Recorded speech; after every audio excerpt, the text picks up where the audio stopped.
mengucap syukur Bapa di surga buat pagi hari ini di awal tahun baru tahun 2026. Terima kasih buat kasih karuniamu, anugerahmu yang tidak pernah habis di dalam kehidupan kami. Terima kasih buat kesabaranmu atas kehidupan kami.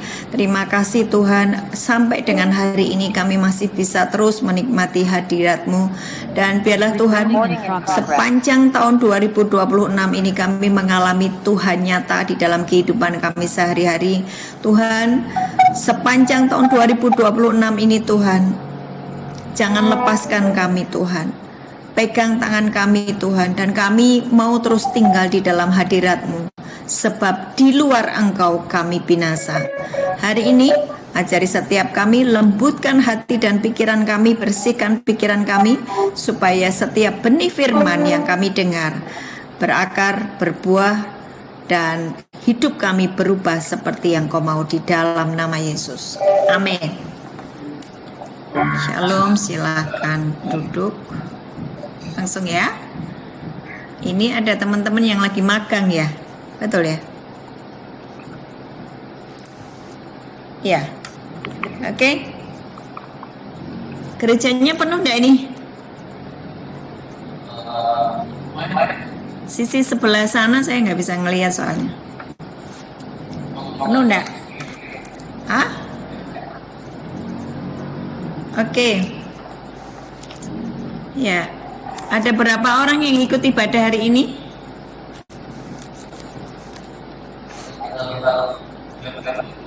Sekitar berapa? 30.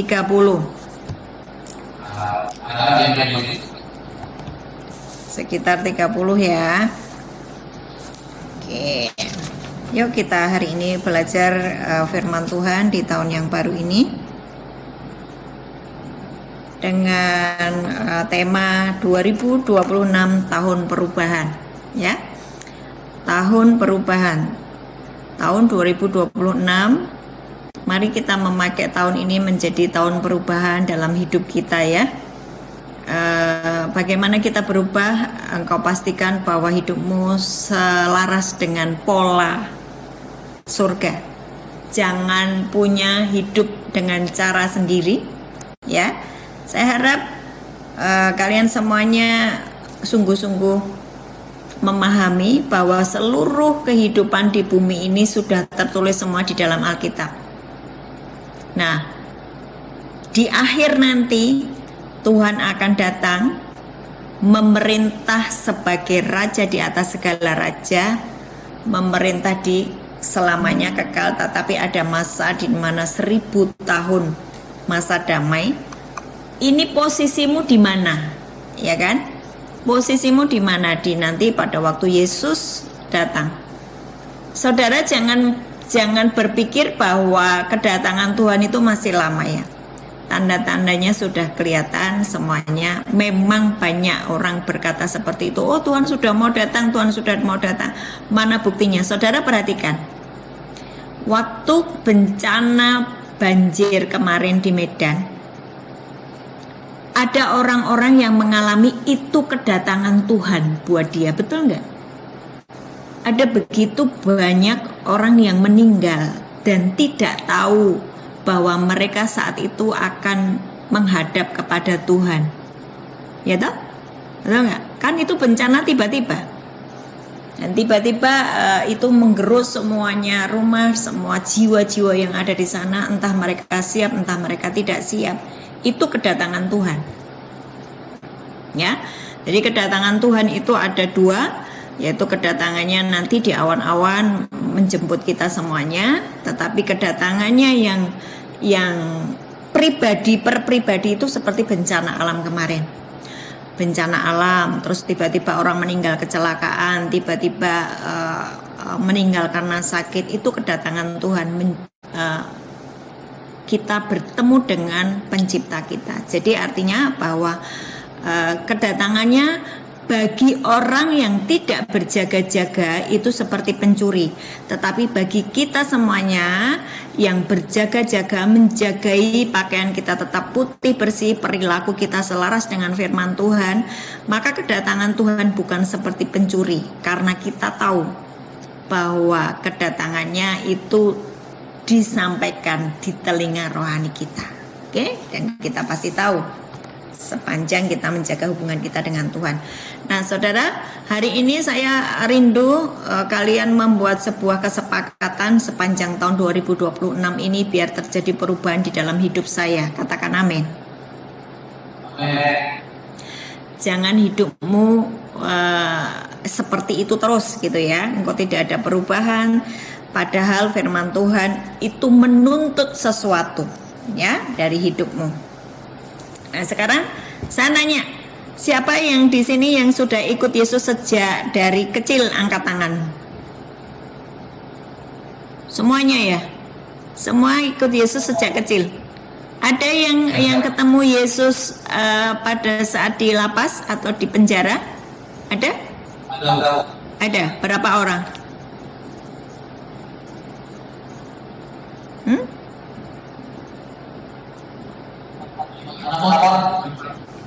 Nah, pertanyaan saya, kalau kalian ini mengaku Yesus sebagai Tuhan dan Juru Selamat sejak kecil ya, sejak kecil, engkau harus tahu apa perintah-perintah Tuhan.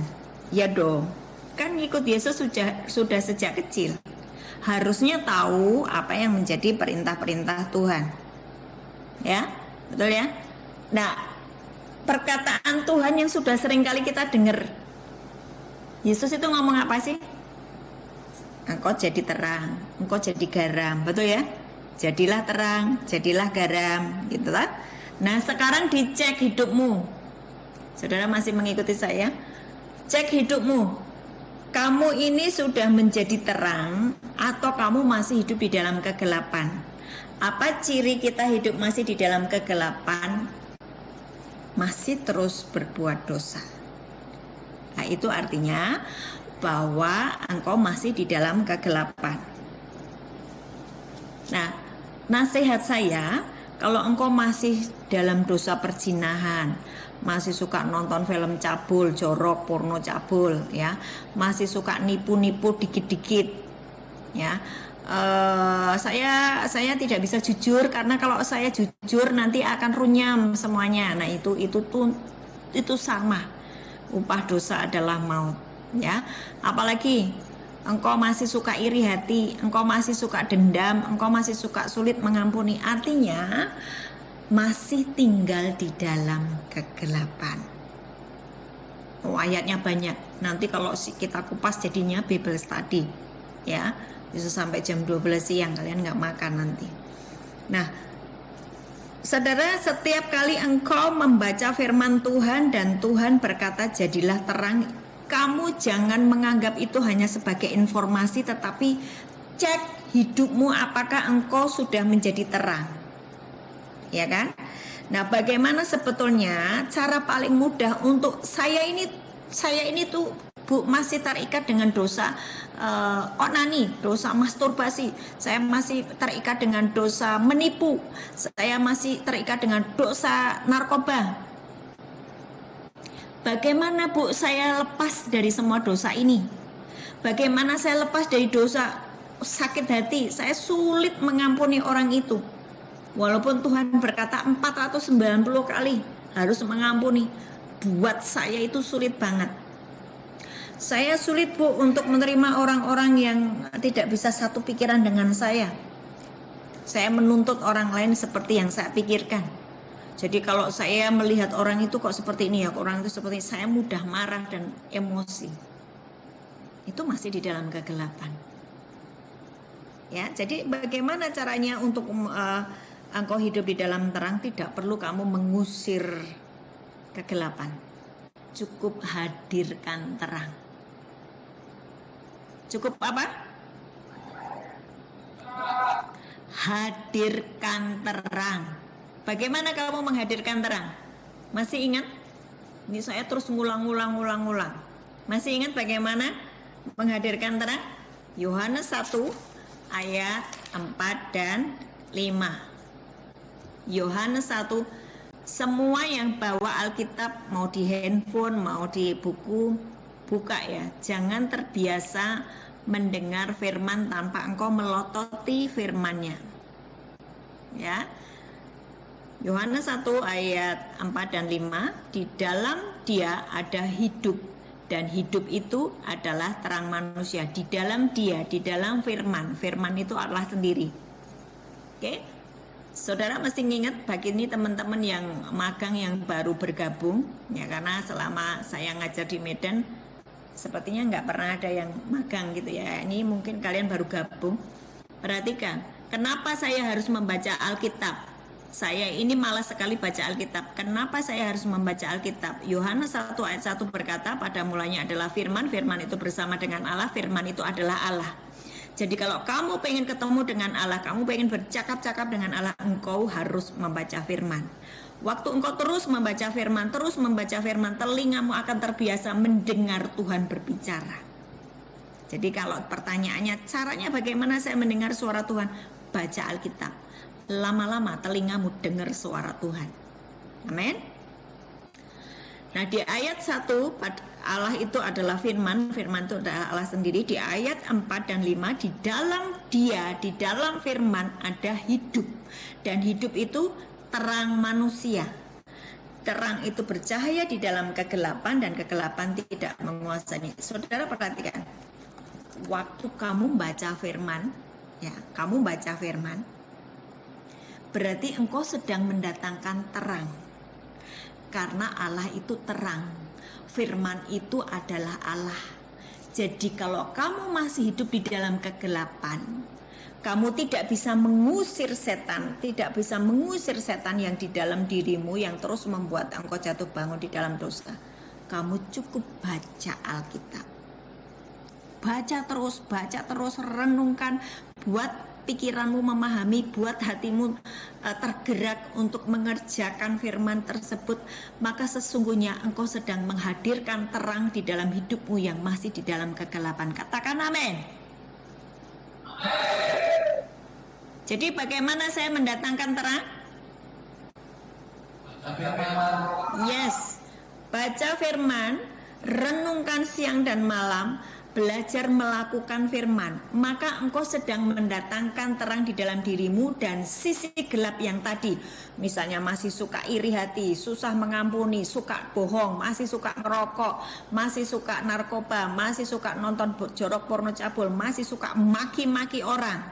Waktu kamu baca firman, firman itu kamu kerjakan, kamu sedang mengusir dengan otomatis kegelapan yang di dalam dirimu. Katakan amin.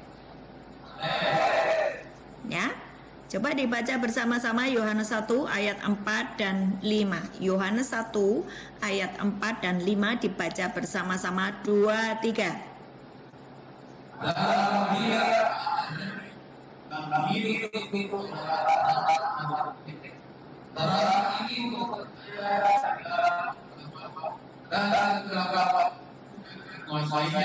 Amin. Di dalam Dia ada hidup.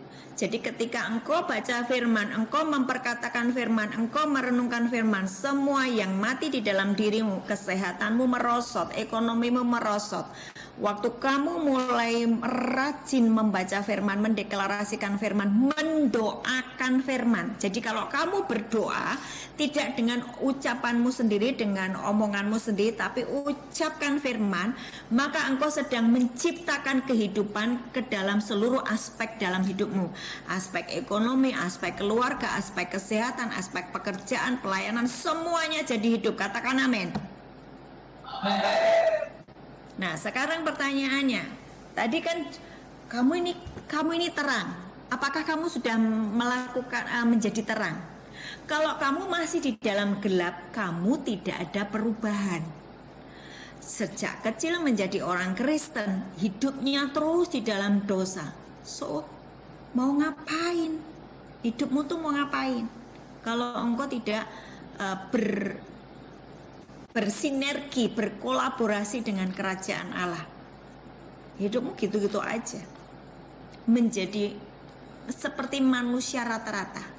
Kalau ada bencana alam, Tuhan tidak membuat pembedaan bagi orang fasik, tapi Tuhan membuat pembedaan bagi orang-orang benar. Siapa orang benar? Orang-orang yang taat, orang-orang yang mau merenungkan firman Tuhan, melakukannya, hidupnya ada terang. Dari ruang tahta Tuhan memperhatikan, itu milikku, itu jiwa-jiwa milikku. Kenapa itu milikku? Karena dia menjadi pelaku firman, karena dia mempertahankan Roh Kudus yang diam di dalam dia, menjadi meterai bahwa Roh Kudus itu meterai kamu menjadi miliknya selamanya. Ketika kamu terus berdampingan dengan firman Tuhan, Roh Kudus, firman Tuhan, Roh Kudus, itu surga terbuka atas hidupmu. Sehingga ketika terjadi bencana alam, kamu diluputkan, kamu dibedakan, kamu diistimewakan, kamu dilindungi, di cover dengan sayap Tuhan. Itu janji Tuhan. Amin. Itulah keuntungannya ketika Tuhan berkata, jadilah terang. Kamu benar-benar jadi terang. Jadilah garam. Saudara, zaman dulu tidak ada kulkas, tidak ada pendingin, mesin pendingin. Jadi kalau simpan makanan atau simpan ikan atau daging, itu mereka pakai garam supaya tidak membusuk. Ya, fungsi garam adalah mencegah pembusukan. Artinya apa? Hidup kita ini jangan menjadi batu sandungan. Jangan gara-gara hidup kita orang lain jadi membusuk mati. Orang lain jadi sakit hati dan tidak bisa mengampuni gara-gara perilaku kita. Harusnya engkau menjadi garam. Lewat hidup kita, dia yang mau bunuh diri tiba-tiba membatalkan bunuh diri. Lewat hidup kita, dia yang mau bercerai. Lewat hidup kita, dia nggak jadi cerai. Dia melakukan hukum-hukum Tuhan lewat kehidupan kita. Itu artinya garam. You mempengaruhi menjadi baik. Amin. Kalau selama ini lewat hidupmu yang kau hasilkan adalah engkau jadi batu sandungan, engkau jadi orang lain itu menjadi sakit hati lewat perbuatanmu. Ingat istri lo, tugu garam, jadi tugu garam, nggak nurut sama Tuhan, jadi tugu garam. Ya toh, masih ingat cerita Lot itu yang Tuhan mau menghancurkan Sodom dan Gomora? Masih ingat? Ya kan? Satu keluarga. Loh, Tuhan itu pengen menyelamatkan keluarga demi keluarga loh. So jangan kamu hancurkan keluargamu ya. Dengan apapun juga, jangan kau hancurkan keluargamu. Jangan dikit-dikit ngomong cerai saja. Jangan. Jangan mengutuki keluarga yang sudah dibangun oleh Tuhan. Karena Tuhan itu menyelamatkan keluarga demi keluarga. Nah, Lot ini adalah bagian dari keluarga oleh karena perjanjian Tuhan dengan Abraham. Ya, perjanjian Tuhan dengan Abraham sehingga Lot ini diselamatkan. Sebetulnya satu keluarga diselamatkan, tapi istrinya tidak taat, menoleh ke belakang, menjadi tiang garam. Maksudnya apa? Orang itu ngelihat kita ini, itu dia pembuat kejahatan. Oh dia yang melakukan banyak sekali kejahatan. Kelihatan sih muncul di muka umum. Harusnya tadinya dia garam, tapi jadi tugu, tidak bisa menggarami. Hanya tugu saja. Maksudnya apa sih? Garam itu kalau sudah nyampur di dalam satu masakan, dia tidak kelihatan, tetapi ada rasanya, betul kan? Tapi dia nggak muncul loh, garam itu nggak muncul. Ini loh aku garam, gara-gara ini ini masakan jadi enak, kan nggak muncul begitu kan? Betul nggak? Tapi itu membawa rasa yang menjadi rasa yang nikmat gitu ya. Ada sekarang ini orang-orang yang muncul, kelihatan muncul, tapi bukan jadi garam, jadi batu sandungan gitu loh. Korupsi ya, yang hamba Tuhan melakukan pelecehan seksual lah, ya kan? Yang hamba Tuhan korupsi lah, yang macam-macam kayak gitu. Tugu garam. tadinya garam. Tidak berfungsi, tapi akan diingat menjadi orang yang membuat kejahatan. Dan garam itu kalau dia tidak lagi asin, dia akan menjadi seperti pasir diinjak orang. Sebetulnya Tuhan itu baik sekali toh. Ya, memberitahukan kepadamu itu loh. Sebetulnya destinimu itu garam dan terang. Dimanapun keberadaanmu hari ini, engkau muncul sebagai terang, engkau muncul sebagai garam. Kalau hari ini kamu masih di dalam kegelapan, ayo terjadi perubahan, kamu menjadi terang. Kalau hari ini kamu masih menjadi kalau kamu terus seperti itu, kamu menjadi tugu garam. No, bertobatlah. Engkau menjadi garam, tidak kelihatan, tetapi ada sesuatu yang engkau kerjakan dan itu menyenangkan hati Bapamu walaupun tidak kelihatan, seperti garam yang sudah mencampur di dalam sebuah masakan, tidak kelihatan tetapi membawa rasa. Amin. Enggak perlu dihargai orang, enggak perlu diekspos, tapi kamu di belakang layar mengerjakan sesuatu yang baik.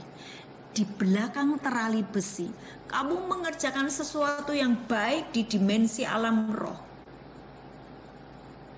Lewat hidupmu yang sudah berubah, yang mau menjadi bait Allah, yang mau menjadi satu dengan firman Tuhan, kamu menggerakkan di dimensi alam roh sesuatu yang kau doakan, sesuatu yang kau ucapkan di ruang tahta, merubah keluargamu. Walaupun engkau masih ada di sini di lapas, tetapi lewat doa-doamu engkau mengubah istrimu, engkau mengubah anakmu lewat doamu. Kan keren, ya kan? Nah, perubahan yang selanjutnya, ya, perubahan yang selanjutnya adalah berbuah bagi kerajaan. Ya, tadi kalau berfungsi sebagai terang dan garam, ayo cek di awal tahun 2026 ini, cek apakah saya ini masih hidup di dalam kegelapan atau abu-abu atau masih kompromi dengan dosa gitu kan ya. Cek, mari segera melakukan yang namanya perubahan. Perubahan yang selanjutnya, apakah engkau sudah berbuah bagi kerajaan? Saudara baca di Matius 25 ayat 14 sampai 30. Dicatat saja ayatnya, tapi kita tidak akan baca semuanya karena saya tahu kalian pasti sudah pernah membacanya dan paham ceritanya, ya. Matius 25 ayat 14 sampai 30 itu perumpamaan tentang talenta. Ya. Talenta dikasih 2 jadi 4, dikasih 5 jadi 10. Yang dikasih 1 ngamuk-ngamuk, ngomel-ngomel. Ini bicara apa? Tuhan taruh Roh Kudusnya di dalam dirimu, diingininya dengan cemburu. Yakobus 4 ayat 5. Ya. Tuhan taruh Roh Kudus di dalam dirimu, diingininya dengan cemburu untuk engkau melakukan kehendak Tuhan. Talenta itu bicara apa sih? Sesuatu yang diberikan kepadamu. Nah, nih saya mau ajak kalian sepakat dengan pikiran saya ya. Amin.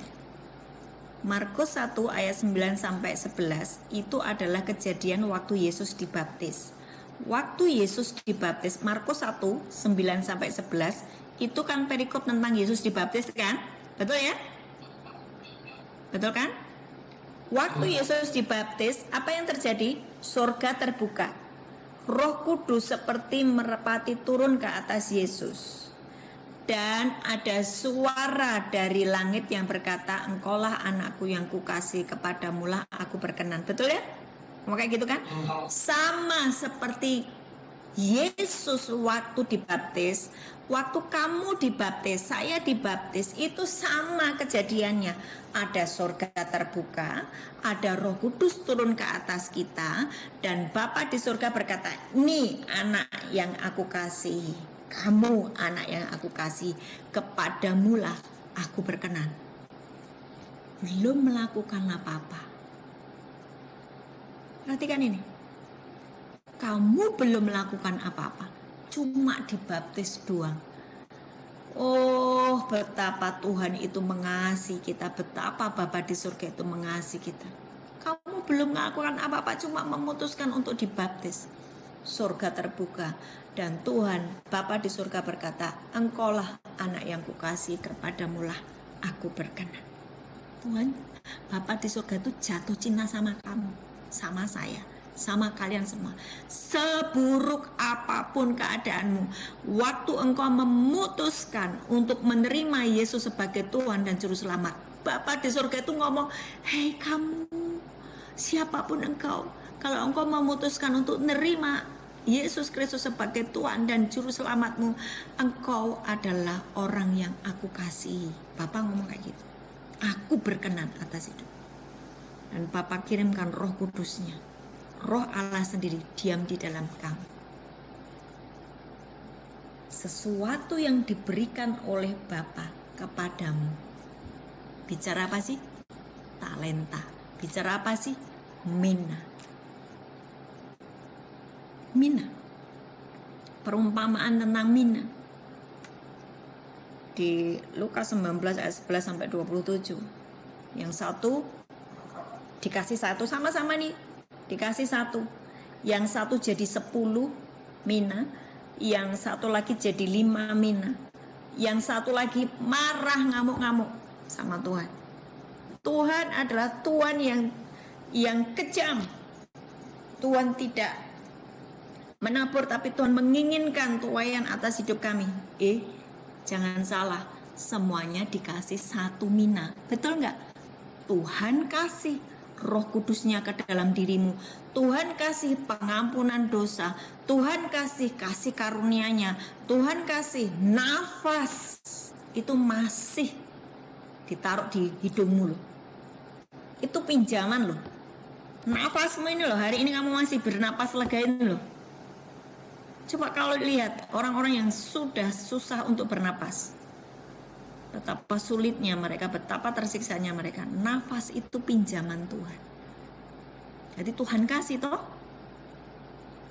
Tapi ada begitu banyak hari ini anak-anak Tuhan yang marah dengan hidupnya, marah dengan nasibnya, ngomel-ngomel dengan orang tuanya. Kenapa aku dilahirkan seperti ini? Tahu gitu, aku tidak usah dilahirkan saja. Marah dengan keberadaannya. Sama seperti orang yang dikasih 1 mina, ngomel-ngomel, marah-marah. Dikasih 1 talenta, ngomel-ngomel, marah-marah. Hari ini cek hidupmu. Maka kamu masih terus bersungut-sungut dengan keberadaan. Ya. Mari bertobat sungguh-sungguh. Dan yang Tuhan mau adalah ketika Tuhan kasih Roh Kudusnya di dalam dirimu, Tuhan memberikan kasih karunia anugerah kepadamu, adalah supaya engkau mengerjakan banyak hal yang menyenangkan hatimu. Apakah engkau sudah mengerjakannya? Atau hidupmu hanya untuk kesenanganmu sendiri? Bertobat. Kalau hidupmu hanya untuk kesenanganmu sendiri, berarti bahwa engkau seperti orang-orang yang diberi 1 talenta, marah-marah. Or sama seperti orang yang dikasih 1 mina, marah-marah. Bagaimana dengan orang yang dikasih 1 menjadi 5, dikasih 1 menjadi 10? Mereka tidak banyak bicara, tapi mengerjakan banyak hal untuk kerajaan surga. Enggak banyak bicara, banyak diem, tapi mengerjakan banyak hal untuk kerajaan surga. Enggak terkenal, enggak ada di YouTube, enggak terkenal, dia enggak dilihat oleh banyak orang, enggak muncul di publik, tapi mengerjakan banyak hal untuk kerajaan surga. Diam tapi mengerjakan banyak hal. Dikasih 2 jadi 4, dikasih 5 jadi 10, kasih 1 mina jadi 5 mina, dikasih 1 mina jadi 10 mina. Orang-orang ini akan dipercayakan banyak hal kepada hidupnya dari Tuhan. Dia akan dipercaya banyak hal, ya, karena dia berbuah. bagi kerajaan. Nah, perhatikan juga perubahan ini mari dicek ya. Saya di awal tahun ini nggak akan menambahi pelajaran yang baru, tapi koreksi diri. Ya, koreksi diri. Kalau aku disuruh jadi terang dan garam, sudahkah aku kerjakan? Harus ada perubahan. Dulu aku gelap, sekarang aku terang. Dulu aku garam yang hambar, aku tidak berfungsi, tidak bisa mempengaruhi banyak orang ke dalam sebuah kebaikan, tetapi aku sekarang berfungsi. Yang kedua, apakah aku sudah berbuah bagi kerajaan? Ya, Roh Kudus yang diberikan kepadaku, apakah aku sudah sangat haus dan lapar akan Tuhan?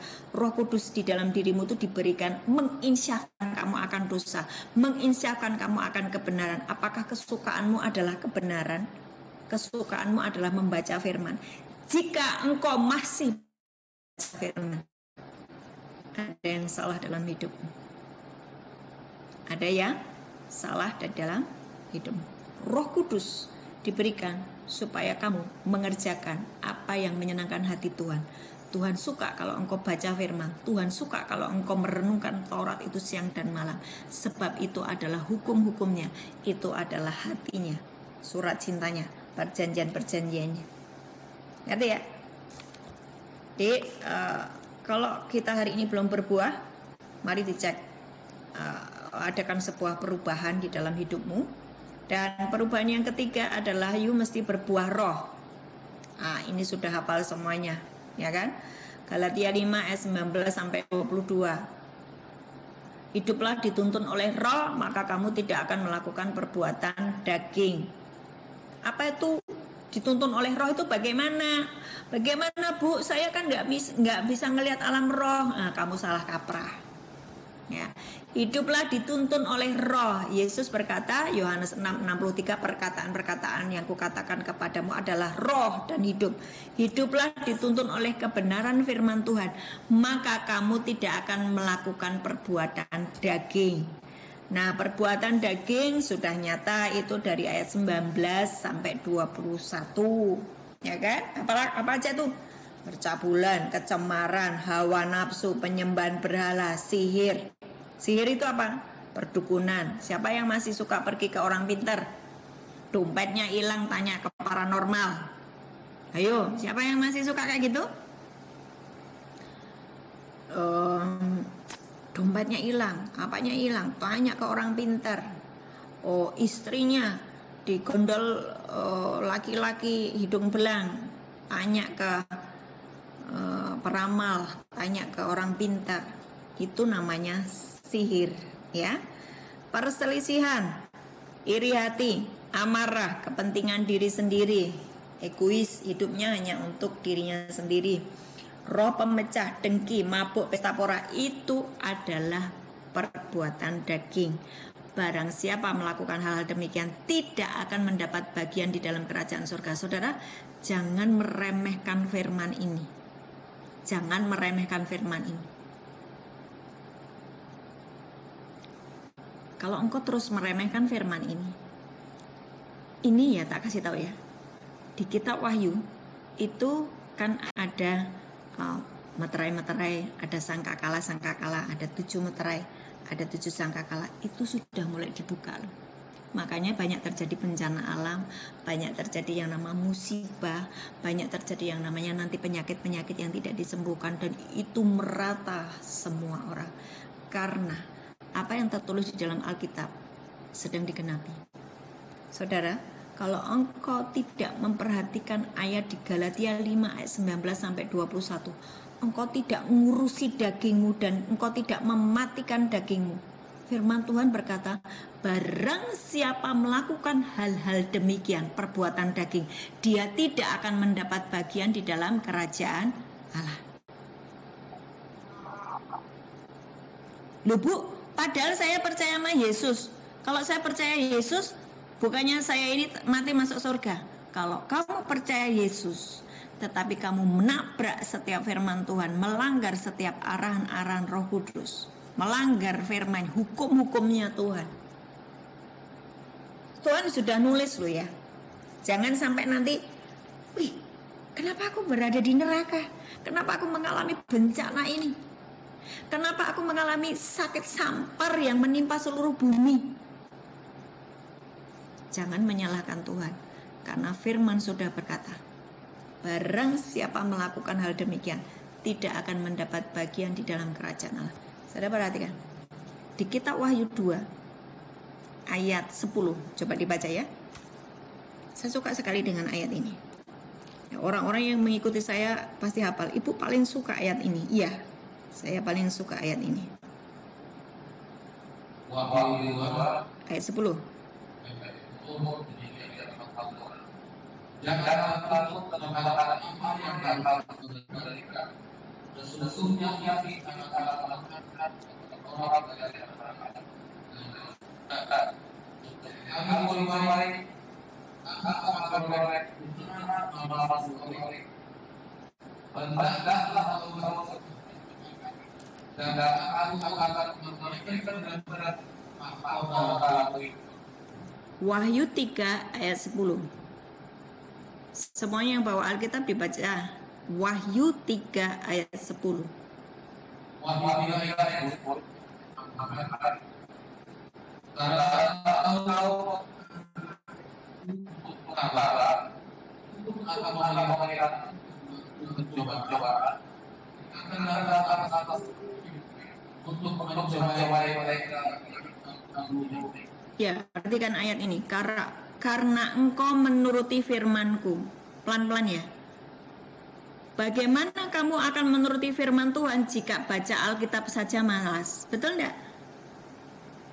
Ya, mungkin bagi teman-teman yang di lapas, yang ada di lagi dididik Tuhan di lapas, mau nggak mau engkau akan ikut ibadah setiap hari, tapi belum tentu engkau memperhatikan firman Tuhan.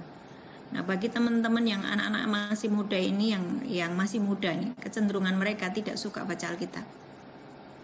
Jujur ya, jujur ya kan?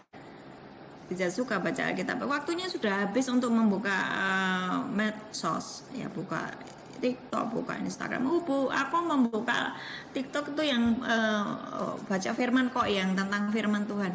Tapi kalau engkau sendiri tidak memperhatikan setiap firman Tuhan, kamu baca sendiri, kamu punya hubungan relate sendiri dengan Tuhan, kamu tuh cuma nebeng wifi-nya orang. Hubungan kita dengan Tuhan itu nggak bisa seperti itu, nggak bisa nebeng wifi. Engkau harus punya keintiman sendiri dengan Tuhan. Setiap hari ngobrol dengan Tuhan, setiap hari taat dengan Tuhan. Ya, perhatikan, karena engkau menuruti firman-Ku dan tekun, jangan tobat umat. Jangan hari ini dengar firman, besok langgar firman, tobat kumat. Konsisten.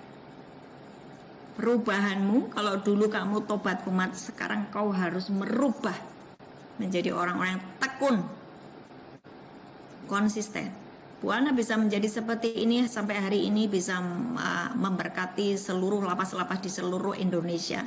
Enggak hanya Bu Ana saja, tapi saya belajar untuk membawa teman-teman saya yang sudah mengikuti saya untuk dia juga menyampaikan firman Tuhan kepada seluruh lapas-lapas di Indonesia. Bisa seperti ini karena tekun, bukan karena hebat, bukan, karena tekun. Ya, tekun untuk menjagai hatinya tetap bersih, menjagai tangannya tetap bersih, mulutnya, ucapannya, perilakunya tetap bersih. Proses betul. Memang tidak bisa menjadi instan, tiba-tiba celing jadi orang yang holy, kudus, nggak bisa. Proses.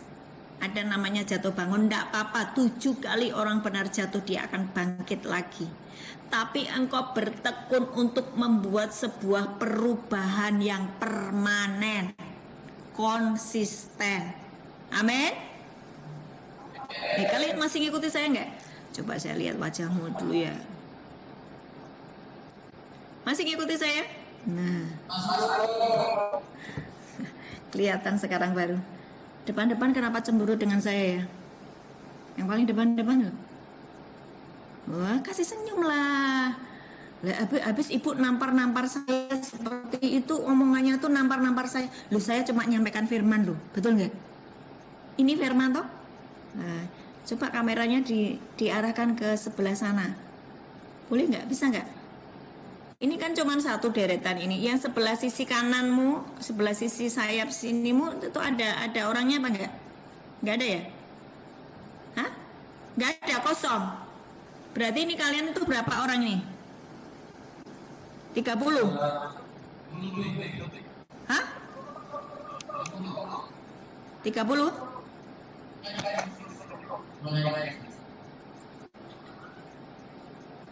Oke, saya anggaplah kamu 20 atau 25 ya.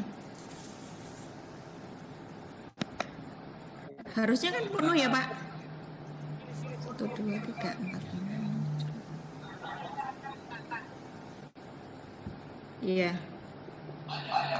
Kenapa Bu Ana mengabsen? Karena Bu Ana ini gembala. Kalau ada domba-dombanya itu nggak ada, itu hatinya deg-degan, deg-degan loh.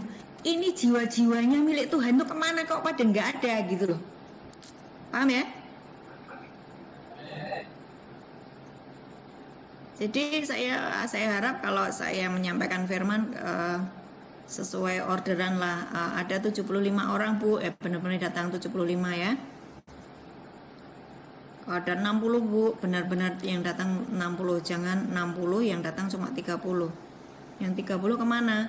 Oh, dimakan serigala Bu. Wah, jangan ya. Kalian itu jangan cemberut toh, senyum toh. Oh, disuruh senyum kok. Loh, kenapa Bu saya disuruh senyum? Loh, firman Tuhan berkata apa? Bersukacitalah di dalam Tuhan. Betul nggak? Betul nggak? Firman Tuhan di Mazmur berapa? 36, 37 ayat 4. Bergembiralah di dalam Tuhan, maka Dia akan memberikan apa yang menjadi keinginan hatimu. Benar nggak? Lah kok kamu cemberut? Kok kamu cemberut? Oh, saya habis dimarahi sama kepala saya Bu. Tadi saya masuk ke sini sambil dimaki-maki. Mengampuni. Kamu punya stok enggak 490? Apa tuh 490? 70 kali 7 mengampuni. Saudara perhatikan. Tahun ini belajarlah untuk menjaga hati dan pikiranmu tetap bersih. Karena kalau kamu memasuki tahun 2026 dengan masih ada luka, kamu ke 2026 tidak menghasilkan apa-apa. Makin susah. Karena hanya orang-orang yang taat kepada Tuhan saja yang akan mendapatkan janji-janji Tuhan. Amen. Nah, sekali lagi kembali ke Wahyu 3 ayat 10. Wahyu 3 ayat 10. Karena engkau menuruti firman-Ku untuk tekun menantikan aku, maka aku pun akan melindungi engkau. Betul kan ayatnya ngomong kayak gitu kan? Melindungi apa? Melindungi dari apa? Hari pencobaan yang akan datang atas seluruh dunia untuk mencobai mereka yang diam di bumi. Artinya akan ada banyak sekali malapetaka, bencana alam, wabah, penyakit yang tidak bisa disembuhkan, krisis ekonomi global, miskin, benar-benar keadaan yang sangat-sangat menyedihkan. Tapi Tuhan janji, ini loh. Makanya kesukaanmu harus membaca janji-janji Tuhan. Janji Tuhan itu surat cintanya Tuhan. Aku janji sama kalian yang menuruti firman-Ku. Tuhan itu ngomong kayak gitu toh? Betul nggak? Aku berjanji kepada kalian semua yang menuruti firman-Ku, yang tekun menantikan aku, yang konsisten, yang tekun, yang terus menerus menantikan aku, maka aku pun akan melindungi engkau dari hari pencobaan yang akan datang atas seluruh dunia untuk mencobai mereka yang diam di bumi. Kamu nggak ngalami kemarin waktu banjir di Medan? Ngalami, tapi kan kalian tetap selamat toh? Ya kan? Bisa naik ke lantai 2, betul? Ya Bu, tapi rumah saya basah semua Bu. Ya, makanya hari ini bertobat supaya ngalami janji Tuhan. Oke? Yang tadi ketiga adalah perubahan berbuah roh ya. Galatia 5, 19 sampai 21. Itu perbuatan daging, buah roh itu apa? Yang ayat 22 sampai dengan 23, ya kasih, sukacita, damai sejahtera. Masih hafal ya? Dan pasti hafal. Penguasaan diri. Kamu yang dulu senggol bacok sekarang punya penguasaan diri. Disenggol sebelah-sebelahnya. Jangan ngamuan. Sing sabar. Kata Bu Ana bilang sing sabar. Jangan sebentar-sebentar ngamuk, ngomel-ngomel, keluar kebun binatang. Aku yuk mesti berbuah penguasaan diri. Coba dibaca di Galatia 3 ayat Galatia 5 ayat 22.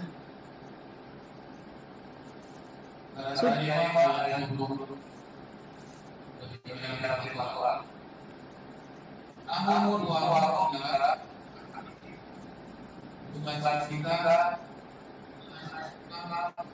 kesabaran, kemurahan, kesetiaan, dan sendiri. Tidak ada hukum yang mendapat. Yuk dicek satu-satu ya. Apakah buah kasih itu sudah ada di dalam diriku? Barang siapa membenci saudaranya, dia adalah seorang pembunuh loh. Betul nggak? Barang siapa membenci saudaranya, dia adalah seorang pembunuh. Ayatnya di mana?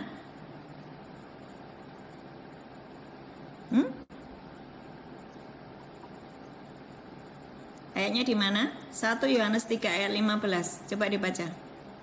1 Yohanes 3 ayat 15.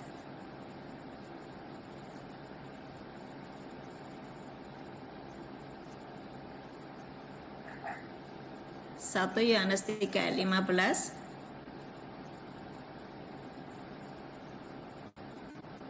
Semuanya dibaca. Ayo semuanya dipelototin itu. Nanti dikira saya bohong. Silakan dibaca, Pak. Damai sejahtera 1 Yohanes 3 ayat 15. Setiap orang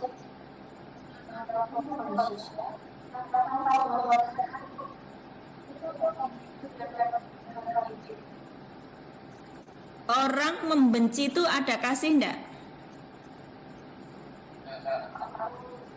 Enggak ada. Tadi buah roh yang pertama adalah kasih. Kamu hafal. Betul nggak? Buah roh yang pertama itu kasih, kamu tuh hafal. Tapi cek di dalam dirimu, apakah kamu masih membenci saudaramu? Tadi pagi mungkin kamu konflik dengan keluargamu, ini yang tinggal dengan keluarga. Tadi pagi mungkin kamu konflik dengan satu sel di dalam kamarmu. Terus kamu membenci, kamu kesal. Itu namanya buahnya kasih belum muncul. Paham ya? Kasih. Terus apa? Setelah kasih apa? Sukacita.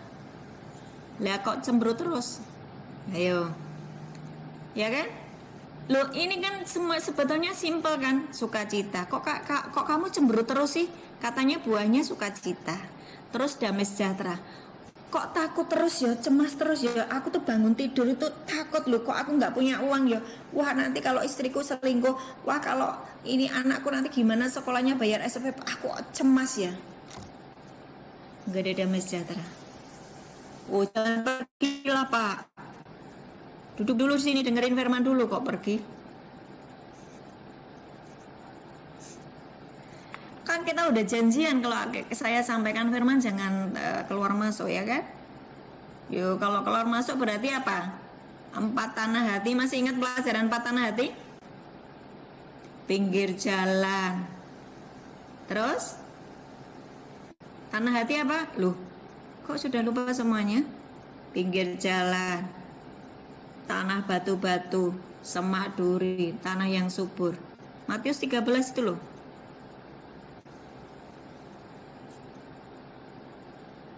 Tuhan Yesus, berikanlah aku kesabaran lebih lagi. Amin.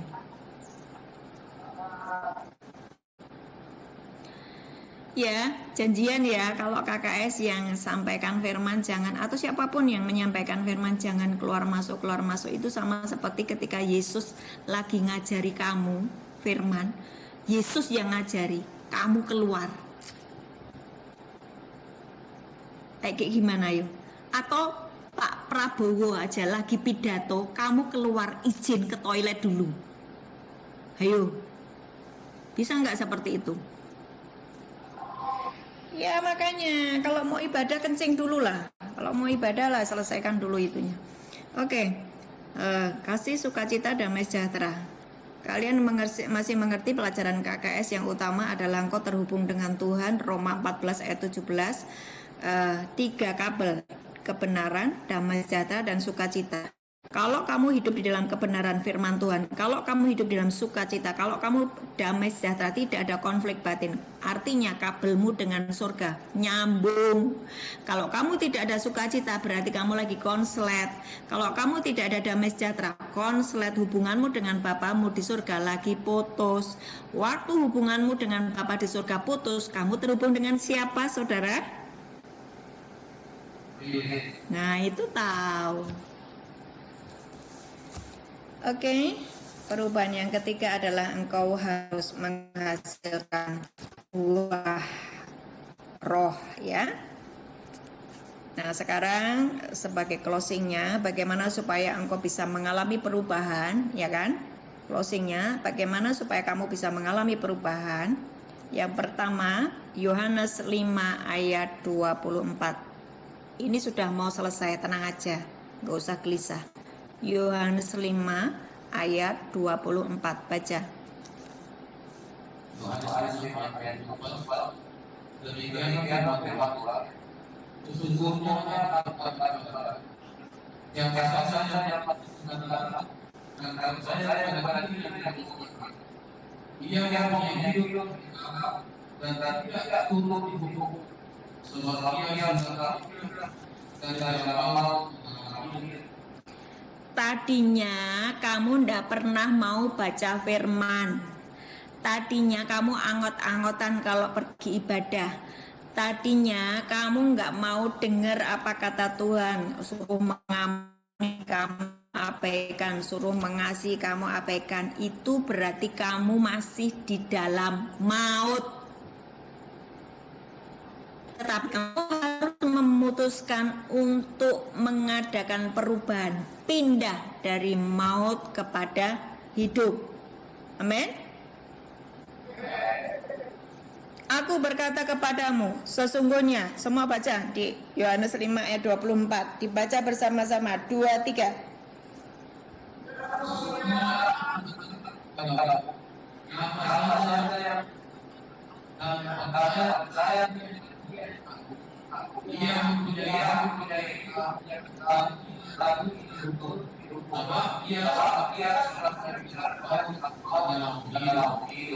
Sekarang pertanyaannya, saya percaya kepada Yesus, tetapi saya masih di dalam maut, masih hidup di dalam dosa. Upah dosa adalah maut, toh? Betul nggak? Upah dosa adalah maut. Saya tetap bikin dosa, saya tetap bikin dosa, saya tetap bikin dosa. Saya sakit hati, saya tidak mengampuni, saya cabul, saya masih main perdukunan, saya masih foya-foya, mabuk-mabukan. Terus saya percaya sama Yesus, saya hidupnya selamat apa enggak? Tidak. Jadi jangan mau dibohongi sama iblis. You mesti pindah. Mesti apa? Ngomong bersama-sama yang keras. Saya harus pindah. Dari maut kepada hidup. Supaya saya mengalami keselamatan dan hidup kekal.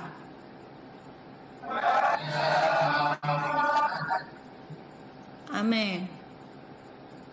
Jadi kalau Tahun 2026 adalah tahun perubahan. Kalau kamu tidak berubah, kamu disebut orang fasik, dan hukuman atas orang fasik, Tuhan tetap setia pada firman-Nya. Apakah Tuhan tidak mengampuni? Kalau kamu bertobat, Tuhan mengampuni. Tapi kalau tidak ada perubahan sepanjang tahun 2026, Tuhan menepati firman-Nya. Oke, jadi engkau harus melakukan sebuah perubahan. Aku harus berubah. Aku harus berubah. Seperti yang Tuhan mau. Menjadi terang dan garam. Berbuah kerajaan dan berbuah roh. Pindah dari maut kepada hidup.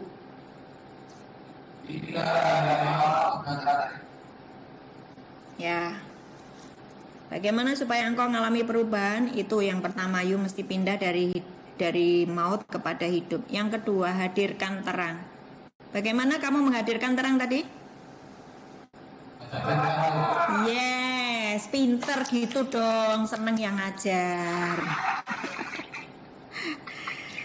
Yang ketiga adalah engkau konsisten dan setia. Apa?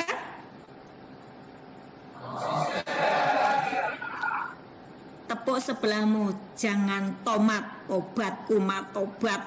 Ayo tepuk sebelahmu.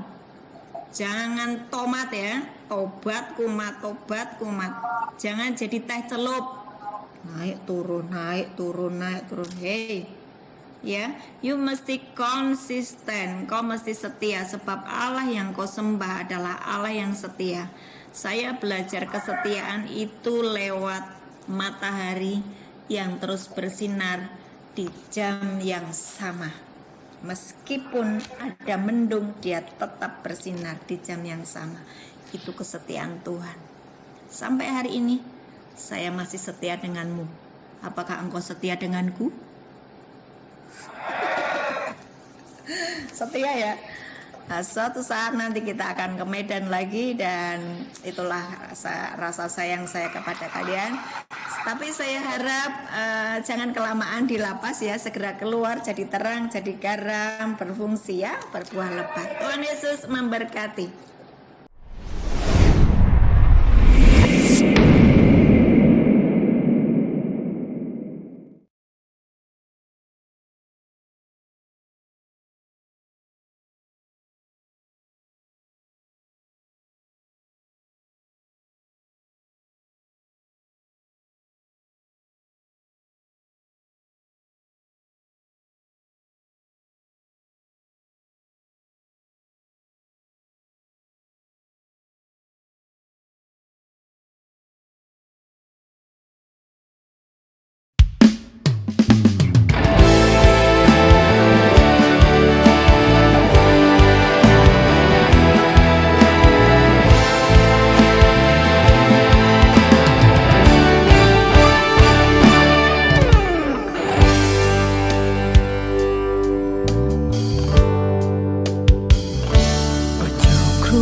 Dihapusi setan, dengarkan saja firman Tuhan.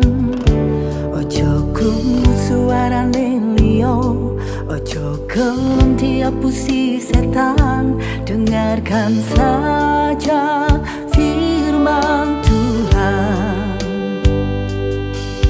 Pasukan semongko tarik sih.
kelem dihapusi setan, dengarkan saja firman Tuhan.